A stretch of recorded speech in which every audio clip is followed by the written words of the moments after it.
오늘 말씀의 제목은요, 골든타임 놓치지 않을 거예요 라는 주제입니다. 오늘 말씀의 제목은 골든타임 놓치지 않을 거예요 라는 주제를 가지고 우리 함께 말씀을 나누고자 합니다. 오늘이 무슨 날입니까? 오늘은 어린이 주일이죠. 어린이 주일이란 건 이번 한 주 동안은 정말 우리 어린이 아이들을 위해서 기도해 줘야 되고 정말 다음 세대를 세워져 나가는 정말 복된 날이기도 합니다. 저도 교육부를 감당하면서 지금까지 교육부를 계속 사역을 하고 있지만 교육부를 담당하면서요, 이 어린이 주일이 얼마나 복된지 몰라요. 우리가 항상 이런저런 절기를 참 지키고 있지만 때로는 우리가 어린이 주일을 조금 잘 못할 때가 참 많다는 거죠. 근데 오늘 말씀의 제목이 무엇이에요? 골든타임이라고 얘기하고 있어요. 한국교회는 사실은 지금 골든타임을 놓쳤다라고 얘기를 많이 하고 있습니다. 전체 한국교회의 수의 무려 3% 미만이 다음 세대라고 얘기할 정도로 그만큼 많은 아이들이 이미 한국교회를 많이 떠나기도 했어요. 물론 아이들을 많이 낳지 않는 경우도 있지만 지금 한국교회 전체적으로 아이들이 많이 없기도 합니다. 근데 우리 교회는 너무나 감사한 게 그럼에도 불구하고 10명의 성도 중에요, 이제 11명이죠. 11명의 성도 중에 무려 3명이 다음 세대 아이가 있다라는 건 굉장히 큰 거예요. 그렇죠? 무려 30% 가까이 우리 교회에 다음 세대 아이가 있다라는 거죠. 그럼 얼마나 복된 일입니까? 근데 저는 이걸로 끝나지 않았으면 좋겠어요. 제가 우리 미래교회를 세웠을 때 성도님들에게 이렇게 얘기를 했었죠. 우리 교회가 앞으로 많은 사역들 가운데 다음 세대 사역에서는 정말 재정을 최대한 많이 해서 아이들이 왔을 때 행복한 교회에서 뛰어놀 수 있는 교회를 만듭시다라고 얘기했던 거 기억나시죠? 저는 그래서 지금도 우리 교회가 앞으로 우리 교회가 어떻게 또 다음 세대를 세워져 나갈지에 대해서 기도하고 있고 준비하고 있습니다. 바라기는 우리 모든 성도님들 함께 뛰어주셨으면 좋겠어요. 함께 다음 세대를 위해서 뛰어주셔서 다음 세대가 정말 한국교회의 미래이고 희망이라는 거예요. 제가 많은 교회는 아니었지만 교회를 사역을 하면서요, 어느 교회에서는 정말 나이대가 많은 교회가 있었어요. 물론 교회에 어른들이 있다는 건 안정적이기도 하죠. 재정적으로 안정적이기도 할 거예요. 그렇죠? 근데 교회 안에서 60대, 70대, 80대가 중심이 돼버리면 사실은 그 교회가 오래가지 못하더라고요. 제가 있었던 교회에서도요, 거의 어린아이들은 없었고 청년 한두 명만 있었고요. 거의 대부분 나이 많으신 어르신들이었는데 그러다 보니까 교회에서 활동하는 것도 사실 제한이 있었어요. 물론 어른들이 있다는 건 너무나도 복이지만 그만큼 교회 안에서는 다음 세대를 세워져 나갈 아이들이 필요하다라는 거예요. 그래서 아이들에게 우리가 목숨을 걸지 않고 아이들에게 우리가 투자를 하지 않으면 사실은 미랄교회도 이제 얼마 남지 않았다는 거. 그래서 우리 모든 성도님들 다음 세대를 위해서, 아이들을 위해서 함께 기도해 주시고 함께 나아가 있는 우리 모두가 되기를 소망합니다. 말씀에 들어가기 전에요, 데인 오틀런트 목사님이 이런 말씀하였습니다. 은혜를 재발견하고 이어가는 일은 모든 세대 속에 한결같이 새롭게 이루어져야 한다라고 얘기합니다. 저는 저기서 가장 중요한 포인트가 모든 세대인 것 같아요. 교회는 한 세대 한 세대도 정말 너무너무 중요하지만요, 결국에는 영유아부부터 마지막 고령인 우리 어르신들까지 모든 세대가 하나가 되어야지만 이 교회가 은혜롭게 하나하나 일어나갈 수 있다는 거예요. 그래서 아니 왜 우리 어른들에게 이렇게 하고 왜 어린이에게 이게 아니라 모든 세대가, 어린아이부터 어른까지 모든 세대가 정말 하나님을 잘 믿고, 제일 중요한 건 뭐냐면 우리가 내 교회라는 것도 너무나 중요하지만 제일 중요한 건 모두가 한마음 한뜻으로 하나님의 교회라는 거, 하나님의 교회를 세워져 나가고 하나님의 나라를 세워져 나가는데 우리 모두가 사용될 수 있는 우리 미랄의 성도님들 되시기를 축복합니다. 오늘 말씀의 제목 무엇입니까? 골든타임 놓치지 않을 거예요 라는 주제를 가지고 우리 함께 세 가지로 나눠보기를 원하는데요, 첫 번째는 이렇게 시작을 합니다. 가정에서 자녀의 신앙 교육이 중요하다라는 거예요. 첫 번째, 가정에서 자녀 신앙 교육이 중요합니다. 제가 다음 세대 사역을 하면서 여기저기 세미나도 참 많이 다녔어요. 그러면서 교사 교육도 많이 했고 부모님들 교육도 참 많이 했습니다. 교육을 많이 하면서 제일 많이 얘기했던 게 바로 이 첫 번째였어요. 뭐냐? 아이들을 교회에다가 그냥 방치하지 말라고 얘기를 했어요. 어떤 부모님들 중에 어떤 분들이 있냐면 아이들을 주일날 교회에다 딱 내려놓고 그 다음에 이 아이가 신앙적으로 잘 교육되기를 바래요. 이것도 너무나 중요하죠. 교회에서 그래서 이 아이들 다음 세대를 정말 잘 세워져 나가야 되기 때문에 교회에서도 신앙 교육이 너무나 중요하지만 더 중요한 건 뭐냐면 사실은 교회는요, 일주일에 한 번 와서 신앙 교육을 받는 거잖아요. 그럼 그 하루하루를 교회를 끝나고 난 다음부터 아이들의 인생 가운데 그 하루하루를요, 가정에서 교육이 필요하다라는 거예요. 근데 가정에서는 전혀 신앙교육이 되지 않은 상태에서 교회에서만 신앙교육을 한다? 사실 아이들이 변하지 않아요. 우리 어른들도 마찬가지잖아요. 168시간, 일주일에 168시간 중에 1시간 설교를 듣고 1시간 교육을 한다고 해서 우리의 인생이 그렇게 크게 달라지지 않더라는 거. 왜요? 우리가 하루하루 살아가면서 우리의 삶 가운데 그렇게 적용하지 않고 있기 때문에 우리는 변화되지 않아요. 그렇다면 어떻게 해야 됩니까? 교회에서의 그 1시간, 168시간 중에 그 1시간이라면 우리가 살아가면서 월요일부터 토요일까지 하루하루 살아가면서 우리가 우리 자녀들에게 신앙교육을 철저하게 해야 된다는 거예요. 그래야지만 이 아이가 168시간 중에 1시간만 신앙교육이 아니라 168시간 모두 다 신앙교육을 받을 수 있다는 거죠. 자, 그렇다면 본문을 좀 살펴볼까요? 신명기 6장 4절에서 9절 말씀에 보면 이렇게 시작합니다. 이스라엘아 들으라, 우리 하나님 여호와는 오직 유일한 여호와시니 라고 시작을 합니다. 저때 당시 이스라엘 백성들에게 가장 큰 교육이 뭐였냐면 저거였어요. 근데 저때 저 교육이 지금 우리 한국교회에 우리 많은 아이들과 우리 모든 성도님들이 반드시 해야 될 교육이에요. 그게 무엇입니까? 이스라엘아 들어라. 이건 뭡니까? 아이들에게 얘기하는 거예요. 우리 하나님 여호와는 오직 유일한 하나님 여호와 한 분이시다. 이것을 놓치고 사는 지금 현대에는 아이들이, 수많은 아이들이 오직 하나님만이 한 분이시라는 것을 알지 못하니까요, 결국에는 우리 안에 우상들을 끊임없이 만들어 나간다라는 거예요. 저 때는 하나님이 한 분이라는 거에 대해서 목숨 걸고 교육을 했던 때였어요. 근데 지금 어떻습니까? 하나님보다 더 많은 하나님들이 많이 존재해요. 더 많은 하나님들이 존재하다 보니까 결국에는 하나님이 유일하다는 거에 대해서 정확하게 얘기할 수 없다라는 거죠. 그러면서 뭐라고 얘기합니까? 5절에 보니까 이렇게 얘기합니다. 너는 마음을 다하고 뜻을 다하고 힘을 다하여 내 하나님 여호와를 사랑하라. 이게 정말 어린 아이들에게 가르쳐야 될 가장 중요한 내용이라는 거예요. 어린 아이들이 이 교육을, 이 말씀을 잘 알아야지만 절대 하나님을 떠나지 않아요. 하나님은 유일하신 하나님이시고 하나님만이 한 분이시고, 그래서 우리가 해야 될 것은 우리의 마음을 다하여 뜻을 다하여 여호와 하나님을 사랑해야 돼. 이 교육이 어렸을 때부터 이루어지지 않는다면 어린 아이들은요, 하나님을 떠나 살 수밖에 없어요. 근데 이게 교회에서만 비단 교육이 되어서는 안 되고 가정에서도 이게 교육이 돼야 되는 거예요. 우리 어린 아이들을 가르칠 때, 우리 어린 아이가 태어났을 때 해야 될 건 무엇이냐면, 아이를 위해서 신앙교육을 끊임없이 해야 되는데, 기도하는 방법, 말씀 읽는 방법, 또 그런 이런저런 부분에 대해서 아이들에게 끊임없이 강조를 해야 돼요. 어렸을 때부터 그것을 열심히 배웠다 할지라도 이 아이가 크고 난 다음에 그거를 잃어버릴 가능성이 너무나도 크거든요. 근데 어렸을 때 그 교육이 되지 않으면 이 아이는 당연히 교회를 떠날 수밖에 없어요.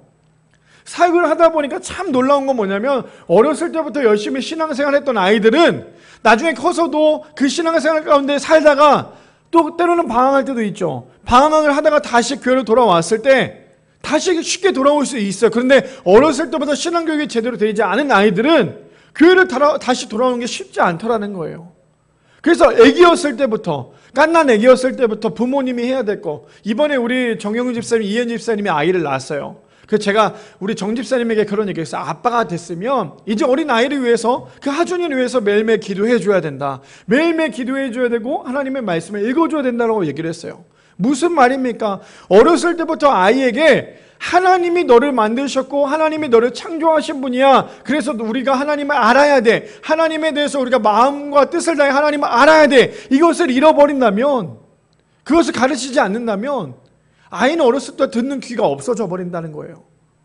저는 우리 유리, 윤이 둘 다 아이를 키우면서 제가 몇 번 강조했지만 제일 타협하지 않은 것 중에 하나가 딱 하나예요. 예배 제대로 드리지 않으면 저는 굉장히 아이에게 많이 혼을 냅니다. 왜 그렇습니까? 아이가 어렸을 때부터 아이가 예배가 놀이가 돼버리거나 예배가 그냥 대충 시간만 때우는 그런 예배가 돼버리면 이 아이는 커서도요, 예배에 대한 중요성을 알지 못해요. 왜 어른들이 예배 시간에 제대로 예배를 드리지 못한 경우가 많습니까? 어렸을 때부터 예배에 대한 중요성과 예배에 대한 교육이 없었기 때문에 예배 시간에 마치 왔다 갔다 그냥 졸다가 집에 가거나 그냥 그렇게 하는 경우가 더 많다라는 거예요. 그래서 어렸을 때부터, 이 갓난 아기 때부터 아이에게 교육이 필요하다는 거예요. 부모가 기도하는데, 부모가 말씀 읽는데, 부모가 찬양하는데 그 옆에서 보는 아이들은 당연히 기도해요. 당연히 말씀 봐요. 당연히 찬양하더라는 거예요. 저는 이제 교회 와서 우리 매주 토요일마다 유리윤희를 교회를 데리고 와서 같이 청소를 하는데 제가 여기 앞에 앉아서 기도를 합니다. 기도를 하고 오늘도 아침에 와서 기도를 했죠. 기도를 하면요. 유리윤희가 옆에 와요. 아빠 뭐해? 라고 질문을 해요. 아빠 지금 기도하고 있지. 교회 왔으니까 기도 먼저 하고 우리가 준비를 해야 되지 않겠어? 그러면 유리윤희가 같이 옆에 앉아서 쪼르르 앉아가지고 기도를 해요. 아니면 아빠 나를 좀 안아줘. 그러면 안고 기도를 할 때가 있다라는 거예요. 무슨 말입니까? 어릴 때 아이들은요 스펀지처럼 잘 빨아들여요. 근데 이 잘 빨아들이는 이 아이에게 우리가 심어줘야 될 거는 성경적 교육이에요. 성경적 교육관이 이 아이에게 심겨져야지만 이 아이가 올바른 걸 알 수 있어요. 제가 정말 다음 세대를 사역하면서 너무나 많이 아팠던 것 중에 하나가 뭐냐면 청소년 사역을 오래 했잖아요. 청소년 사역을 오래 했던 것 중에 하나가 뭐냐면 아이들에게 성경적 가치관을 모르니까요. 이 아이들이 동성애가 죄다 아니다를 몰라요. 동성애가 왜 죄냐고 저에게 오히려 되묻는 아이들이 있어요. 어렸을 때부터 성경적 가치관이 올바르게 쓴 아이들은 이 동성애가 죄라는 것을 이 아이들이 알 수 있어요. 근데 어렸을 때부터 성경적인 그 가치관을 알지 못하다 보니까 동성애가 왜 죄인지에 대해서 모른다라는 거예요. 우리가 죄로부터 멀리 떨어져 살기를 원한다면 하나님의 말씀을 우리가 온전히 알아야 된다는 거예요. 그것이 무엇입니까? 오늘 본문에 얘기한 것처럼 오직 하나님은 유일하신 분이다. 그리고 우리는 마음과 뜻을 다해 하나님만 사랑해야 된다. 그뿐 아닙니다. 6절에 보니까 그래서 이렇게 얘기하죠. 오늘 내가 내게 명하는 이 말씀을 너는 마음에 새기고 해요. 하나님의 말씀을 우리의 마음판에 반드시 새겨야 된다 얘기해요. 그 다음에 뭐라고 얘기합니까? 7절에 보니까 이렇게 얘기하죠. 내 자녀에게 부지런히 가르치며 집에 앉아 있을 때이든지 길에 갈 때이든지 누워 있을 때이든지 일어날 때이든지 이 말씀을 강론할 것이며 하나님의 말씀을 시간을 두고 말씀을 볼 때도 있겠지만요. 하나님의 말씀을 우리가 때를 가리지 않고 끊임없이 하나님의 말씀에 대해서 계속 알려주고 배워야 되고 그 말씀대로 살아가야 한다는 거예요. 제가 이번 주에 한 청년을 만났어요. 그 청년을 만나서 이런저런 대화도 많이 하고 상담을 하는 도중에 많은 이야기가 있었지만 이 이야기를 제가 했어요. 이 아이가 열심히 찬양팀을 섬기고 있어요. 찬양팀을 섬기고 있는데 목사님 제가 찬양팀을 열심히 섬기고 있는데요. 제가 어떻게 하면 더 신앙이 더 업그레이드가 될 수 있을까요? 라고 질문을 하더라고요. 그래서 제가 그 청년에게 물어봤어요. 너 그럼 하나님의 말씀을 좀 읽고 있어? 성경을 읽고 있니? 그랬더니 사실은 제가 너무 바빠서 말씀을 볼 시간이 없어요. 제가 그래서 얘기했어요. 야, 너 찬양팀 한다며. 너 찬양팀에서 반주하고 있다며. 그럼 네가 해야 될 것은 하나님의 말씀을 읽어야지. 하나님의 말씀이 없는데 어떻게 하나님을 찬양할 수 있겠어? 그럼 목사님 어떻게 해야 돼요? 지금부터라도 다시 말씀 읽어야 돼. 그래서 그 친구랑 저랑 약속했던 게 이거였어요. 그럼 목사님은 언제 읽으세요? 라고 물어보길래 나는 물론 교회에서도 읽을 때 있고 집에서도 읽을 때 있지만 사실 목사님은 일할 때 성경을 제일 많이 읽어. 너도 알다시피 목사님이 그 일을 할 때 성경을 본다는 거 쉽지 않아. 제가 그 한마디 했더니 그 아이가 자기도 이제 읽어야겠대요. 그런 상황 속에서도 말씀을 읽고 있는 목사님을 보고는 자기도 이제 말씀을 봐야겠대요. 그래서 저랑 약속했던 게 뭐냐면 너 지금 나랑 헤어지고 난 다음 그 시간부터 하나님의 말씀을 읽어보는 거야. 자기 전에 유튜브 보지 말고 핸드폰으로라도 하나님의 말씀을 봐. 아침에 일어났을 때 맑은 정신으로 핸드폰 만지지 말고 하나님의 말씀을 봐. 그래야 네가 변하고 네가 정말 하나님을 온전히 보일 수 있어. 그 아이에게 그렇게 얘기를 해줬어요. 이처럼 우리는요 어느 때를 가리지 말고 장소를 가리지 말고 하나님의 말씀에 끊임없이 우리가 읽고 그 말씀들을 묵상하며 우리의 마음판에 새겨야 한다라는 거예요. 그러니 이거를 우리가 어디서 해야 됩니까? 가정에서 해야겠죠. 교회에서는 사실 그렇잖아요. 일주일에 주일날 나와서 아이들에게 신앙적인 교육을 한다는 거 한두 번밖에 되지 않지만 나머지 시간은 누구랑 제일 많이 있습니까? 부모님이랑 제일 많이 있잖아요. 그럼 부모님께서 이제 어떻게 해야 됩니까? 아이에게 신앙적, 성경적 가치관에 대해서 온전히 올바르게 가르쳐야겠죠. 그게 무엇이에요? 네가 공부하기 전에 하나님의 말씀을 먼저 좀 읽어봐. 너가 지혜가 부족하면 잠언을 좀 봐. 너가 하나님의 말씀을 읽고 기도하고 시작을 해. 나는 시간이 없는데, 나는 공부할 시간이 없는데. 아니, 공부할 시간이 없는 게 아니라 너의 마음이 없는 거야. 그래서 부모님은요 가정에서 아이에게 신앙적인 교육이 정말 중요하다라는 거예요.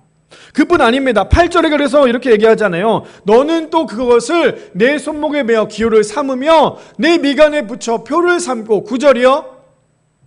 또 내 집의 문설주와 바깥문에 기록할지니라 라고 얘기하고 있어요. 그래서 우리가 가정 안에서 신앙교육이 너무너무나 중요하다라는 거예요. 가정 안에서 신앙교육을 잃어버리면 이 아이가 아무리 교회 나온다 할지라도 절대 변하지 않아요. 그래서 수많은 부모님들이랑 상담을 할 때마다 너무나 마음이 아팠던 것 중에 하나가 이거거든요.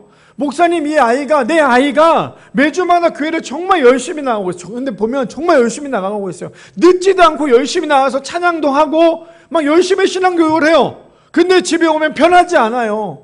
하나도 변하지 않아요. 교회에서만 열심히 하지만 막상 이 아이가 교회를 떠나고 가정에 돌아오거나 학원에 가거나 학교를 가면 변하지 않아요. 목사님, 이걸 어떻게 하면 좋겠습니까? 끊임없이 질문을 합니다. 그럼 그 질문의 답변은 무엇인 줄 아세요? 너무 아이를 교회에다가만 맡기지 마세요. 가정에서도 이 아이를 위해서 기도해 주시고 말씀 있는 거 보여주시고 찬양 부르는 거 보여주시고 아이랑 함께 기도하세요. 그래야 이 아이가 변합니다. 그렇잖아요. 우리 오늘 지금 이 시간에 말씀을 듣고 난 다음에 집에 돌아갔을 때 한 주를 살아가면서 오늘 들었던 이 말씀이 얼마나 많이 기억이 나겠어요. 어떤 분은 정말 단 1%라도 기억이 난다면 그 정말 은혜인 거예요. 근데 사실은 말씀을 듣고 난 다음에 1%도 기억 못할 때가 참 많아요. 아마 제가 오늘 설교가 끝나고 난 다음에 다음 주 주일날 설교 전에 우리 저번 주 설교 제목이 무엇이었죠? 라고 질문하면 아는 사람 아무도 없을걸요. 그만큼 하나님의 말씀을 우리가 듣고는 있지만요, 이게 한 주 한 주 살아가는 게 참 쉽지 않아요. 그래서 부모님들이 아이에게 끊임없이 자녀 교육, 신앙 교육을 끊임없이 가정에서 해야 돼요. 가정에서의 신앙 교육을 포기하고 안 하고 있으면 이 아이는 아무리 교회를 나온다 할지라도요, 그렇게 크게 변하는 거에 대해서 기대할 수 없다라는 거예요. 교회에서 선생님들이 이 아이를 위해 끊임없이 기도하고 있어요. 그러면 부모님이 가정에서 이 아이를 위해 끊임없이 기도해야 돼요. 제가 정말 다음 세대 사역이 너무너무나 좋고 너무너무나 감사한 건 뭐냐면요, 내 자녀, 내 아이를 위해서 기도하는 사람이 과연 몇 명이나 되겠어요. 근데 내 아이를 위해서 기도하는 교회 선생님이 있다라는 거예요.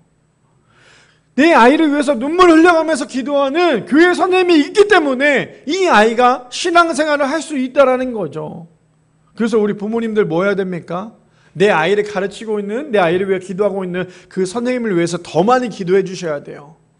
어제 한 청소년 아이랑 밤 10시가 넘도록 이때가 밤 10시 넘어서 저랑 통화를 했어요. 이 아이가 좀 마음적으로 심리적으로 너무나도 힘들었는데 그 아이랑도 또 이런저런 대화를 많이 하다가 제가 항상 이 아이들, 저랑 교제했던 아이들에게 항상 하는 얘기가 있어요. 그 아이가 좀 우울감이 좀 심했던 아이였어요. 그래서 너무나 마음이 아팠고 그 아이가 원래 너무나 귀했던 아이였는데 이 아이가 어느 순간 우울감이 좀 많이 빠졌는데 제가 했던 얘기가 있어요.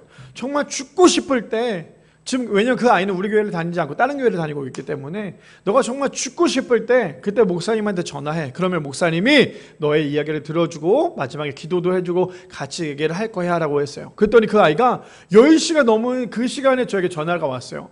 목사님, 너무나 힘들어요. 너무나 힘든데 어떻게 하면 좋을까요? 라고 얘기하길래 제가 이런저런 얘기를 하다가 마지막에 그런 얘기를 했어요. 나중에 시간이 돼서, 아니 5월 달에 아버지랑 같이 우리 교회 다시 한번 방문해. 그래서 목사님이 좀 더 이야기를 하자. 근데 제가 이걸로 끝나지 않았어요. 그리고 난 그 아이에게 했던 말이 뭐냐면, 근데 목사님은 지금부터 숙제를 줄 거야. 뭐냐면 너가 다음에 목사님 교회 왔을 때 질문해야 될 것들에 대해서 미리 기록을 하고, 또 한 가지는 뭐냐면 너가 목사님을 위해서 기도해야 돼. 그것도 그 아이가 놀라는 거예요. 왜요? 내가 너에게 이야기하는 그 모든 것들이 정말 목사님의 입이 아니라 지혜롭게 너에게 이야기할 수 있도록 너가 목사님을 위해서 기도해 줘야 돼. 무슨 말인지 이해되십니까? 우리 아이를 양육하고 있는 선생님을 위해서 우리가 기도해야 될 당연한 이유라는 거예요. 이 아이를 그냥 교회만 남겨두고 그냥 냅두는 그런 게 아니라 이 아이가 정말 신앙생활 잘할 수 있도록 우리 부모님들이 해야 될 건 무엇이냐면 아이를 가르치고 있는 선생님을 위해서 기도해야 돼요. 하나님, 우리 선생님이, 우리 아이를 가르치고 있는 이 선생님이 이 아이를 정말 잘 가르칠 수 있도록 하나님 지혜를 주시고 성령의 충만한 가운데 하나님께서 부어주셔서 내 아이가 이 선생님을 잘 만나서 그 아이 선생님을 통해서 신앙교육이 정말 잘 될 수 있도록 하나님 은혜를 부어달라고. 그래서 부모님은요, 아이를 교회 보낸다고 끝나는 게 아니에요. 이 아이가 정말 신앙생활 잘할 수 있도록 끊임없이 그 선생님을 위해 기도해 줘야 되고, 그 부서를 위해서 기도해 줘야 될 게 우리 부모님의 사명이라는 거예요. 그래서요, 시편 1편 1절에서 2절 말씀에 이렇게 얘기합니다. 복 있는 사람은 악인들의 꾀를 따르지 아니하며 죄인들의 길에 서지 아니하며 오만한 자들의 자리에 앉지 아니하고 라고 얘기하죠. 우리 모든 아이들이, 내 자녀들이, 내 손자 손녀들이 복 있는 사람이 되기를 소망하는 게 우리의 마음 아닐까요? 내 아이가, 내 손자 손녀가요, 저 복 있는 사람이 되기만 하면 어떻습니까? 악인들의 꾀를 따르지도 않고요, 죄인들의 길에 서지도 않고요, 오만한 자들의 자리에 앉지도 않습니다. 그런데 2절에 보니까 이렇게 얘기합니다. 오직 여호와 율법을 즐거워하며 그의 율법을 주야로 묵상하는도다. 그래서 어렸을 때부터 아이들에게 하나님의 말씀을 가르치고 하나님의 말씀을 읽는 거에 대해 기뻐하고 그 말씀을 묵상하는 걸 알려줘야지만 이 아이가 복 있는 사람이 될 수 있다는 거예요. 바라기는 모든 성도님들, 우리 가정에서 손자, 손녀 혹은 내 자녀가 있다면 그 아이를 위해서 교회에다가만 그냥 전적으로 맡기는 것이 아니라 교회에서 배운 걸 가지고 한 주일 동안에 월요일부터 토요일까지라도 그 아이와 함께 묵상하며, 아, 너 이번 주에 이걸 배웠구나, 너 저번 주에 이걸 배웠구나, 이거에 대해서 끊임없이 이야기할 때에 아이가 그 말씀을 한 주일 동안에 끊임없이 묵상하며 그 말씀대로 주야로 기뻐할 수 있는, 그래서 가정에서의 신앙교육이 실패하지 않고 가정에서의 신앙교육이 성공적으로, 그래서 날마다 우리 아이가 하나님과 가까이 갈 수 있는 우리 귀한 가정이 될 수 있는 우리 모두가 되기를 축복합니다. 두 번째입니다. 두 번째, 그래서 이렇게 얘기합니다. 골든타임을 놓치면요, 그 다음은 없다라는 거예요. 오늘 말씀의 주제이기도 하죠. 골든타임을 놓쳐버리면요, 그 다음은 없습니다. 왜 그럴까요? 한번 볼까요? 사사기 2장 11절에서 15절에 보니까 이렇게 얘기합니다. 이스라엘 자손이 여호와의 목전에 악을 행하여 바알들을 섬기며, 이미 악을 행했죠. 그게 무엇입니까? 우상을 섬깁니다. 12절에요. 그래서 이렇게 얘기하죠. 애굽 땅에서 그들을 인도하여 내신 그들의 조상들의 하나님 여호와를 버리고 다른 신들, 곧 그들의 주위에 있는 백성의 신들을 따라 그들에게 절하여 여호와를 진노하게 하셨으되, 13절이요. 곧 그들이 여호와를 버리고 바알과 아스다롯을 섬겼으므로, 14절이요. 여호와께서 이스라엘에게 진노하사 노력하는 자의 손에 넘겨주사 그들이 노력을 당하게 하시며 또 주위에 있는 모든 대적의 손에 팔아 넘기심에 그들이 다시는 대적을 당하지 못하였으며, 마지막 15절에요. 그들이 어디로 가든지 여호와의 손이 그들의 재앙을 내리시니, 곧 여호와께서 말씀하신 것과 같고 여호와께서 그들에게 맹세하신 것과 같아서 그들의 괴로움이 심하였더라. 하나님을 잃어버린 세대예요. 오늘 말씀에 나오는, 우리는 어떻습니까? 다음 세대라고 얘기하지만 오늘 성경에는 뭐라고 얘기합니까? 다음 세대가 아니라 하나님을 잃어버린 세대를 다른 세대라고 얘기하고 있어요. 그래서 골든타임을 놓치면 왜 그 다음이 없습니까? 골든타임을 놓치는 그 순간 이 아이들이요, 하나님을 떠나요. 하나님을 떠나서 또 다른 하나님을 만들어요. 그리고는 하나님을 저울질하겠죠. 내가 교회에서 배웠던 하나님과 세상 속에서 나를 만족시켜주는 그 하나님을 저울질합니다. 이스라엘 백성들이 왜 하나님을 떠납니까? 그 다음 세대를 끊임없이 연결한 게 아니라요, 내가 믿었던 하나님이 아니라 세상에서 존재하고 있는 그 하나님을 믿었기 때문이에요. 그게 무엇입니까? 바로 우상이죠. 우상에 이 아이들이 노출이 돼버리면요, 이 우상 가운데 이 아이들이 빠져버리면 결국에 하나님을 떠나 살아요. 근데 오늘 본문에 보니까 하나님을 떠나는 사람들에게 뭐라고 얘기합니까? 15절에 보니까 그들이 어디로 가든지 여호와의 손이 그들에게 재앙을 내리시니 라고 얘기해요. 그들이 어디를 가든지 간에 여호와의 손이 그들의 재앙을 내리신다라고 얘기합니다. 하나님을 떠난 다른 세대가요.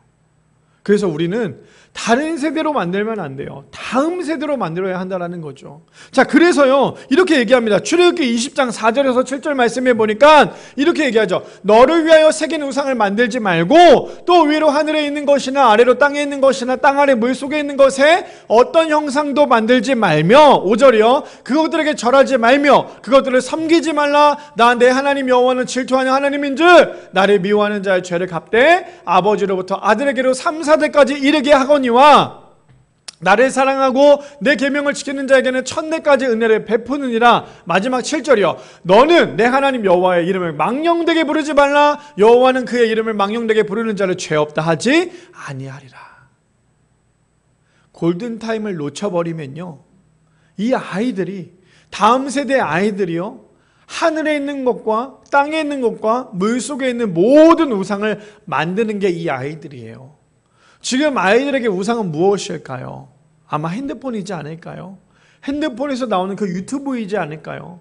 물론 유튜브가 잘 사용하면 너무나 유익하지만요, 요즘에 아이들은 이 유튜브를 통하여서 정말 많은 것들이 변질되어 있어요. 거기에는 진짜만 있는 게 아니라 가짜 뉴스가 얼마나 많습니까? 그러다 보니까 아이들이 분별하지 못해요. 그리고 이게 알고리즘이라고 있어요. 가짜 뉴스가 있으면 그 가짜 뉴스가 끊임없이 다음 가짜 계속 가짜가 가짜만 나와요. 그러다 보니까 그 가짜로 인하여서 이 아이가 이게 진짜인지 가짜인지를 분별하지 못해요. 그러다 보니까 유튜브를 통해서 이 아이들의 생각과 그 모든 것들이 잘못 흘러가는 경우가 참으로 많다라는 거예요. 호기심에 내가 유튜브에다 동성애를 쳤어요. 그러면 그 동성애에 대해서 엄청난 많은 정보가 쏟아져 나와요. 근데 거기서 나쁘다고 얘기하는 사람들도 있겠지만 그게 괜찮다고 얘기하는 사람들도 많아요. 그럼 아이들의 생각하기에 나쁘다라고 하는 부정적인 것보다 괜찮다라고 하는 긍정적인 거에 대한 아이들의 마음이 더 많이 뺏기겠죠. 그러다 보니까 아이들에게 골든타임을 놓쳐서는 안 돼요. 한국교회가 골든타임을 놓치게 된 가장 큰 원인이 뭔지 아십니까? 너무나 안타까운 얘기를 하나 할게요. 한국교회가 골든타임을 놓친 가장 큰 이유는요, 아이들에게 대한 투자가 없었어요. 그냥 헌금이 들어올 만한, 헌금을 많이 낼 수 있는 어른들에게는 교회에서 많은 프로그램과 많은 투자를 하고 있는데요, 정작 어린 아이들 교회에 오면 이 아이들 헌금도 많이 내지 않고 교회 와서 이 아이를 위해서 돈을 더 많이 써야 되고 재정적으로 더 많이 써야 되기 때문에 이 아이를 놓치는 교회가 너무나 많다라는 거예요. 제가 교육 목사를 몇 년을 했잖아요. 교육 목사를 몇 년을 하고 교육부를 섬기면서 그동안에 사역을 하면서 제가 지금 이야기하고 있는 이 이야기가 저에게는 진짜 실제적으로 만났던 교회였어요. 그래서 저는 너무 화가 나서 얘기했어요. 왜 아이들을 그렇게 보십니까? 이 아이들은 정말 다음 세대인데, 이 아이들은 이 교회 미래인데 왜 그렇게 생각을 하십니까? 라고 얘기했는데, 이 아이들 때문에 교회가 적자가 난대요. 교회 재정이 적자가 난대요. 그래서 이 아이에게 투자할 수 없대요. 이게 말이나 됩니까?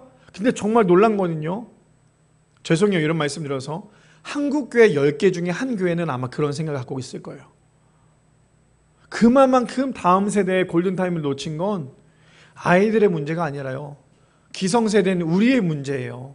우리가 똑바로 아이들에게 가르치지 않고, 똑바로 우리가 사역을 하지 않고, 똑바로 목회를 하지 않으니까요, 결국에 어린 아이들이 갈 곳을 잃어버린다는 거예요. 그래서 우리 미랄교회는 정말 정신 바짝 차려서 아이들이 귀한 거를 좀 알았으면 좋겠어요. 사실 제가 이번 한 주 동안에 우리가 이번 주에 달란트 시장을 한다고 해서 포스터를 만들고 제가 아시는 분들에게 막 이렇게 보냈어요. 그랬더니 저에게 집사님 한 분이 그렇게 얘기하는 거예요. 목사님, 아이가 2명밖에 없는데 무슨 달란트 시장이에요? 개척교회 그렇게 힘든데, 재정적으로 힘든데 왜 2명밖에 되지 않는데 왜 달란트 시장을 해요? 그 얘기 들었을 때 제 마음이 어땠을까요? 아이고 주여, 이걸 어떻게 하면 좋겠습니까? 그래서 제가 그 집사님에게 이렇게 얘기했어요. 집사님, 물론 우리 교회가 아이가 2명밖에 되지 않고 달란트 시작을 한다는 건 너무나 큰 무리가 될 수 있지만, 저는 이 2명의 아이가요, 저에게는 2만 명보다 더 큰 아이예요. 저는 이 2명의 아이가요, 많은 교회 아이들만큼이나 저는 이 아이가 저에게는 너무나 소중해요. 그런데 우리 교회가 아이가 2명밖에 되지 않는다고 해서 교회 행사도 하지 않고 교육도 하지 않는다면 그거야말로 골든타임을 놓친 한국교회가 되지 않을까요? 제가 그렇게 말씀을 드렸어요. 무슨 말이냐, 교회 안에 1명의 아이가 있다 할지라도, 교회 안에 2명의 아이가 있다 할지라도 중요한 건 무엇이냐면 이 아이가 정말 다음 세대라는 거예요. 이 아이가 커서 국회의원이 되고 대통령이 되잖아요. 근데 이 아이에게 올바른 성경적 가치관이 있으면요, 이 아이가 국회의원이 돼서도 대통령이 돼서도 혹은 여기저기 좋은 일을 많이 감당한다 할지라도, 아니요 그렇지 않는다 할지라도 올바르게 어렸을 때 배운 아이는요, 커서도 올바른 얘기를 할 수 있어요. 근데 어렸을 때부터 성경적 가치관이 제대로 쌓여있지 않다 보니까 나중에 나이를 먹고 난 다음에도 세상과 끊임없이 타협하는 게 이 아이들의 모습 아닐까요? 그래서 어린아이에 대해서 교육을 한다는 건 너무나 중요하다라는 거예요. 골든타임을 절대 놓쳐서는 안 돼요. 이미 놓쳤다라고 얘기하지만 다시 시작하면 돼요. 다시 그 골든타임에 붙잡고 하나님 다시금 골든타임이 세워지기를 원합니다. 다시금 한국교회 골든타임이 세워지기를 원한다고 이제 우리가 기도해야 돼요. 우리가 그 골든타임을 놓쳤다면 놓치게 했던 우리 모두가 이제는 골든타임이 다시 세워지게끔 기도해야 되는 게 우리의 모습이 되어야 된다는 거예요. 왜요? 그래야지만 이 아이들이 우상으로부터 세상으로부터 노출이 되지 않기 때문이에요. 제가 요즘에 무슨 일을 하냐면 제가 무슨 일을 하는지 우리 성도님들 아시죠? 근데 제가 또 다른 직업을 가졌어요. 정말 목사가 목회만 열심히 해야 되지만 또 다른 직업을 가졌는데 그게 뭐냐면 요즘에 제가 초등학교 운동회를 하고 있어요. 또 저는 일산에서만 하는 줄 알았는데 제가 요즘에 출퇴근하는 데가 강남이에요. 그러니 새벽 4시 반에 일어나서 5시 10분에 막 출발을 해요. 출발을 해야지만 7시까지 그곳에 도착을 해서 막 세팅을 하거든요. 근데 제가 왜 그거를 또 선택을 했냐면 제가 물론 유아체육을 했었잖아요. 유아체육을 하고 난 다음에 이거를 좀 연결해서 어떻게 하면 좋을까 했는데 지금 시즌이 4월달, 5월달이 초등학교 운동회고 또 9월달, 11월달이 애들 가을 운동회예요. 그래서 4월달, 5월달 운동회를 맞춰서 지금 제가 그 일을 하고 있는데 그 아이를 보면서 물론 아이들이 많지는 않아요. 예전에 우리가 생각했던 그런 만큼의 아이들이 있지는 않아요. 어느 정도냐면 운동장 한 군데 전교생 아이들이 다 있어요. 저기 강화 쪽에 한 초등학교는요 전교생이 100명이에요 1학년이 2반이고 2학년도 2반이고 6학년까지 2반이에요 그런데 어느 정도냐면 졸업생이 35명이래요 이거 굉장히 심각한 거예요. 그렇죠? 굉장히 심각합니다. 근데 그 아이들이랑 운동회를 진행을 하면서 같이 저는 뛰거든요. 그 아이들이랑. 그러니까 운동회 요이땅 시작을 하면 운동회 끝날 때까지 아이들은 계속 같이 뛰어요. 계속 아이들 같이 운동을 하면서 같이 운동을 뛰는데 그 아이들을 보면서 제 마음이 얼마나 뭉클했는지 몰라요. 이 아이들이 그렇잖아요. 우리는 이 아이들 너무 핸드폰에만 있고 너무 TV만 보고 막 이런 게 아닐까라고 생각을 하지만 막상 그 운동회 짧은 그 운동회 시간에 아이들이 너무너무나 좋아하고 너무너무나 행복한 모습. 그래서 어떤 생각이 들었냐면 이제 우리가 저 환경을 만들어주면 되지 않을까? 우리가 저 아이들이 뛰어놀 수 있도록 환경을 만들어줘야 되지 않을까? 그러면서 또 한 가지 생각했던 거는 아무래도 목사다 보니까 아이들 같이 뛰면서 그 생각이 드는 거. 하나님, 이 아이들 한 사람 한 사람이 정말 교회에 나오기를 원합니다. 이 아이들 한 사람 한 사람이 정말 예수를 믿기를 원합니다. 그래서 제가 지금 요즘에 초등학교를 다니면서 월요일부터 금요일까지 초등학교를 다니고 있거든요. 새벽에 나가서 그 아이들을 만날 때마다 어떤 생각으로 하냐면 그냥 계속 중보 기도를 하고 있어요. 하나님, 이 아이들이 이 초등학교 1학년이 이 초등학교 6학년 아이들이 하나님을 만나기를 원합니다. 어쩌면 하나님께서 저에게 어린이 주일도 앞두고 있고 저에게 이 시간을 이걸 보여주기 위해서 저를 그곳에 보내지 않았나 생각이 들어요. 하나님, 정말 저 아이들 한 사람 한 사람이 하나님을 정말 만나기를 원합니다. 하나님을 정말 만나서 이 아이들이 정말 하나님 앞에 나갈 수 있는 귀한 아이들 되기를 소망합니다라고 하는 게 제가 운동회 처음부터 마지막까지예요. 그래서 저는 지금 뭘 하고 있냐면 평일날 초등학교에 가서요 학교마다 중보를 하고 있어요. 우리 장로님 2분, 권사님 1분이 우리 예배 전에 중보기도팀을 운영하고 계시잖아요. 저도 마찬가지로 매일매일 초등학교 갈 때마다 그 초등학교를 위해서 중보기도 하고 있어요. 하나님, 이 아이들이 정말 하나님을 만나기를 원합니다. 이 아이들이 세상 가운데 빠진 것이 아니라 하나님을 만나기 원합니다라고 저는 매일매일 중보하면서 기도하고 있어요. 무슨 말이냐? 그만큼 다음 세대를 놓쳐서는 안 돼요. 그만큼 골든타임을 놓쳐서는 안 돼요. 우리 편하자고 골든타임을 놓쳐버리면 그 다음부터 교회는 사라져요. 우리 교회는 그나마 그래도 아이가 3명 정도가 되고 있지만 이제 그렇잖아요. 어느 시골에 있는 교회들은요 너무나 안타까워요. 제가 아는 목사님도 시골에서 목회하고 있지만 시골에 있는 교회의 막내가 68세래요. 돌잔치보다 장례를 더 많이 치르고 있대요. 이게 1년마다 한 분 한 분 천국 보내드리고 있는 그 마음에 너무나 속상하고 너무나 슬프대요. 한국교회의 미래가 뭐냐? 그래서 한국교회를 계속 지탱하고 한국교회가 계속 가기 위해서는요 결국 다음 세대가 정말 필요해요. 그래서 우리가 해야 될 건 무엇입니까?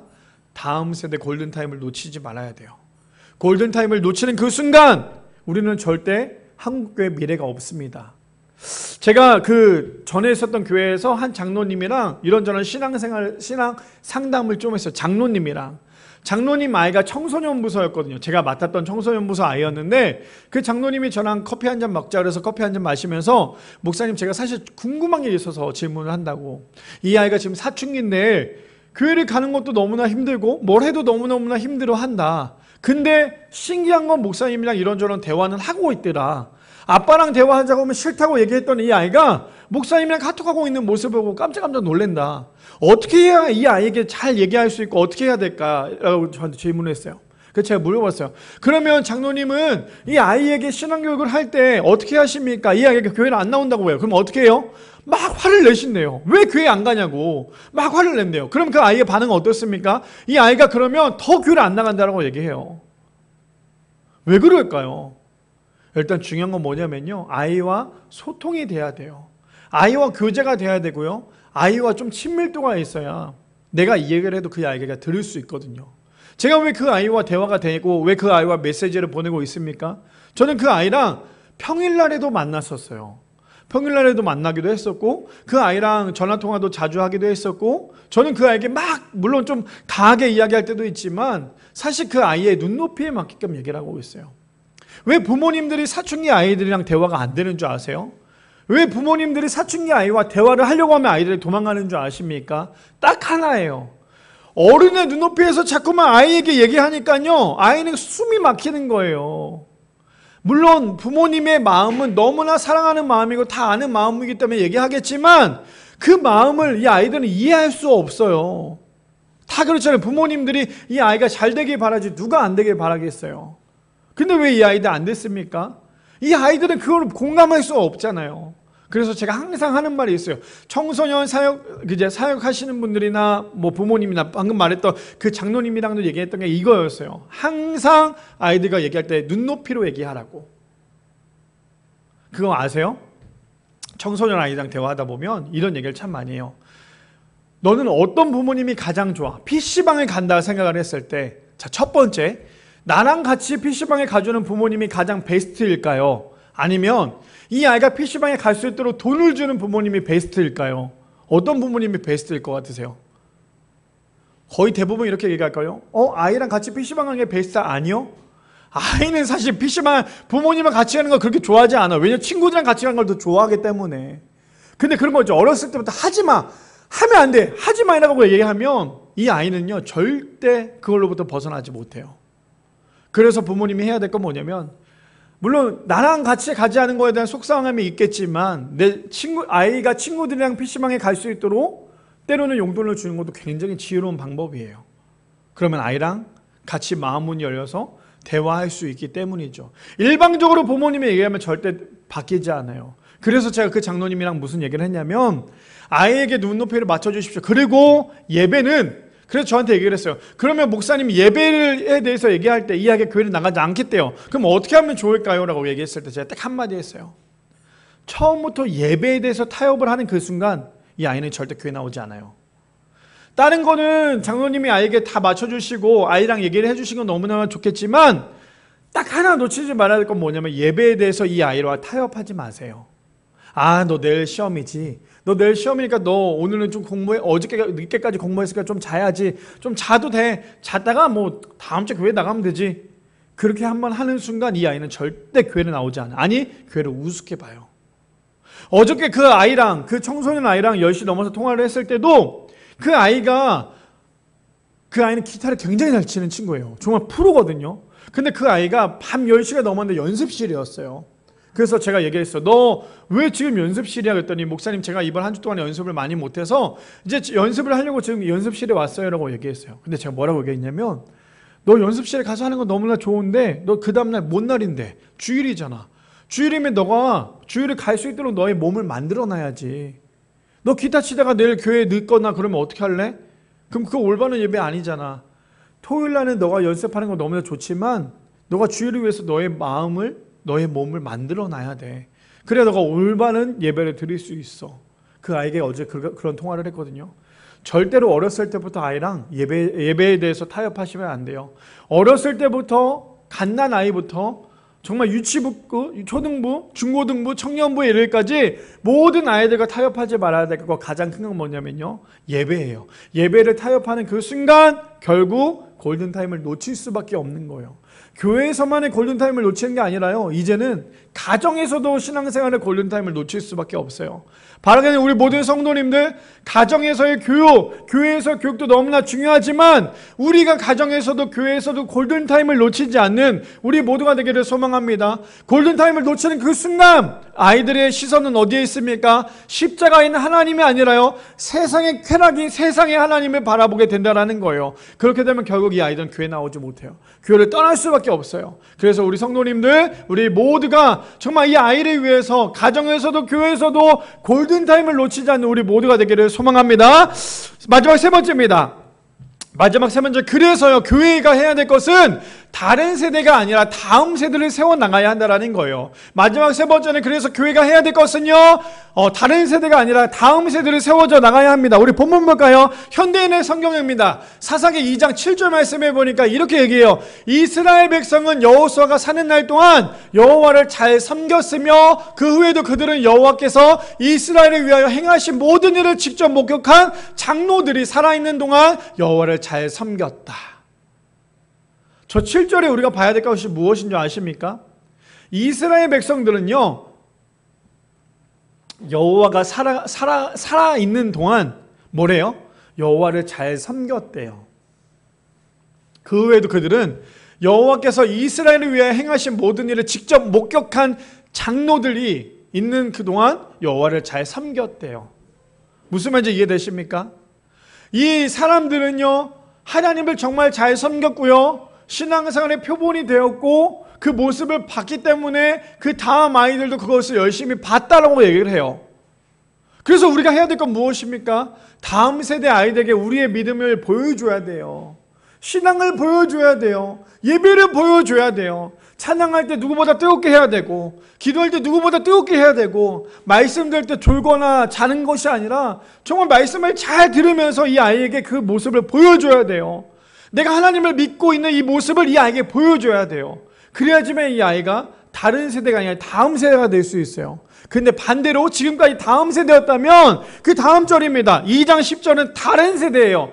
그 세대의 사람도 다 그 조상에게로 돌아갔고 그 후에 일어난 다른 세대는요, 뭐래요? 여호와를 알지 못했대요. 아까 다음 세대는 뭐였습니까? 여호와를 알고 잘 섬겼다고 얘기했다면 이제 완전 대가 끊긴 거예요. 어떤 대가 끊깁니까? 믿음의 대가 끊깁니다. 믿음의 대가 끊긴 다른 세대는 여호와를 알지 못하며 여호와께서 이스라엘을 위하여 행하신 일도 알지 못하였더라. 그럼 믿음의 대가 끊기는 가장 잘못은 누구입니까? 바로 나예요. 다른 사람이 아니라 나예요. 나 때문에 믿음의 대가 끊겨버리면 그 다음 세대의 아이들은 절대 하나님을 만날 수 없어요. 그래서 우리가 해야 될 건 무엇입니까? 내가 하나님을 잘 믿고 있다면 그 다음 세대 아이들도 하나님을 잘 믿을 수 있도록 기도해야 돼요. 우리 교회가 너무나 감사한 건 무엇인 줄 아세요? 흔히 말하는 3대라고 얘기하죠. 3대라고 얘기합니다. 그렇죠? 근데 우리 교회는 3대가 지금 하나님을 믿고 있어요. 얼마나 감사한지 모릅니다. 얼마나 은혜인지 몰라요. 교회는 계속 대를 이어서 믿음의 유산을 물려줘야 돼요. 괜히 물질적인 유산을 물려줬다가 괜히 싸움 나게끔 하지 마시고 믿음의 유산을 물려줘야 돼요. 기도의 유산을 물려줘야 되고요. 말씀의 유산을 물려줘야 돼요. 그래야지만 이 아이들이 다른 세대가 아닌 다음 세대가 될 수 있다라는 거죠. 나 때부터 대가 끊기는 건 그것만큼 정말 안타까운 일이 없다라는 거죠. 그래서 잠언 22장 6절 말씀에 그래서 이렇게 얘기해요. 마땅히 행할 길을 아이에게 가르치라. 그리하면 늙어도 그것을 떠나지 아니하니라. 그래서 어렸을 때부터 아이들이 하나님을 잘 믿으면요, 일평생 주님을 떠나지 않아요. 저는 우리 유리 윤희가 태어날 때부터 지금까지, 아니 앞으로 제가 하나님 나라 가는 그날까지 그 기도는 끊임없이 기도할 것 같아요. 하나님, 우리 유리 윤희가 일평생 주님 떠나지 않게 해주세요. 일평생 주님 떠나지 않게 해주세요. 이게 저의 기도 제목이 될 것 같아요. 그래서요, 마땅히 행할 길은 아이에게 가르치라. 그리하면 늙어도 그것을 떠나지 아니하리라. 그래서 어렸을 때부터 신앙교육이 그렇게 중요한 거예요. 그뿐 아닙니다. 디모데후서 3장 15절에서 17절 말씀에 이렇게 얘기하죠. 또 어려서부터 성경을 알았나니 성경은 능히 너로 하여금 그리스도 예수 안에 있는 믿음으로 말미암아 구원에 이르는 지혜가 있게 하였느니라. 그래서 우리가 해야 될 건 무엇입니까? 어렸을 때부터 하나님의 말씀을 가르쳐야 돼요. 하나님의 말씀을 끊임없이 가르쳐야 돼요. 부모가 귀찮다고, 부모가 게으르다고 가르치지 않으면 아이는 절대 하나님께 돌아오지 못해요. 그래서 부모의 그 게으름 때문에, 그 게으름의 죄 때문에 아이를 다른 세대로 만들지 않는 우리 모두가 되기를 소망합니다. 그래서 16절에 이렇게 얘기합니다. 모든 성경은 하나님의 감동으로 된 것으로 교훈과 책망과 바르게 함과 의로 교육하기에 유익하니 17절이요. 이는 하나님의 사람으로 온전하게 하며 모든 선한 일을 행할 능력을 갖추게 하려 함이라. 그래서 우리가 해야 될 건 무엇입니까? 다음 세대 아이들에게 하나님의 말씀을 온전히 가르쳐야 돼요. 다음 세대 아이들에게 하나님의 말씀을 가르치는 거에 목숨을 걸어야 돼요. 저는 그래서 우리 장로님들도 계시지만 저는 그렇게 생각해요. 우리 교회가 정말 다음 세대 사역을 위해서 빛을 내서라도 정말 우리 교회가 다음 세대 사역을 해야겠다라는 생각을 하고 있습니다. 다음 세대가 정말 미래거든요. 다음 세대가 정말 미래예요. 우리 여기 앉아 계신 우리 성도님들은 다 기억하실 거예요. 우리 10년 전 의정부에 있을 때, 의정부 미라교회에 있을 때 그때는 다음 세대밖에 없었어요. 그렇죠? 다 청소년분밖에 없었잖아요. 근데 우리가 그때 너무 힘들었던 건 무엇입니까? 애들은 자꾸 오는데 물질적으로 너무나 어려웠어요. 저는 지금도 그 생각을 하면 참 많이 눈물이 나요. 그래서 지금도 그 아이들을 만나고 싶은 마음이 너무나 큰데 그 아이들을 만나면 저는 제일 먼저 사과부터 할 것 같아요. 이 아이들, 이 청소년들 정말 중요할 이때 교회가 너무나 힘들고 너무나 빚이 많다고 해서 그 교회 문을 닫았을 때 그 마음은 정말 너무나 마음이 아팠던 것 같아요. 저는 그래서 두 번 다시 그런 일이 벌어지지 않기 위해서 우리 교회가 정말 다음 세대를 위해서 올인하고 다음 세대 사역을 할 때에 누구보다도 우리 한국교회에서 전 세계에서 가장 젊은 교회가 우리 교회가 되기를 소망합니다. 그래서 우리 교회가 다른 세대가 아니라 다음 세대를 세워져 나가는, 그래서 정말 한 아이가 올바르게 하나님을 만나고 하나님의 말씀대로 성경적 가치관이 올바르게 새겨져 나갈 수 있는 우리 미라교회가 되기를 소망합니다. 그래서 영유아부부터 장년부회까지 모든 세대가 정말 하나님이 원하시고 하나님의 뜻대로 이루어질 수 있는 다른 세대가 아니라 다음 세대가 되어서 여기 앉아 계신 우리 장로님들, 권사님들의 그 세대가, 그 믿음의 유산이 점점점 흘러가서 집사님에게 가고, 집사님들이 청년에게 가고, 청년들이 청소년에게 가고, 청소년들이 아이들에게 갈 수 있도록 잘 흘러갈 수 있는, 그래서 우리 미라교회가 정말 골든타임을 놓치는 것이 아니라 다른 세대를 세워져 나가는 것이 아니라 다음 세대를 세워져 나갈 수 있는 우리 미라교회가 되기를 축복합니다.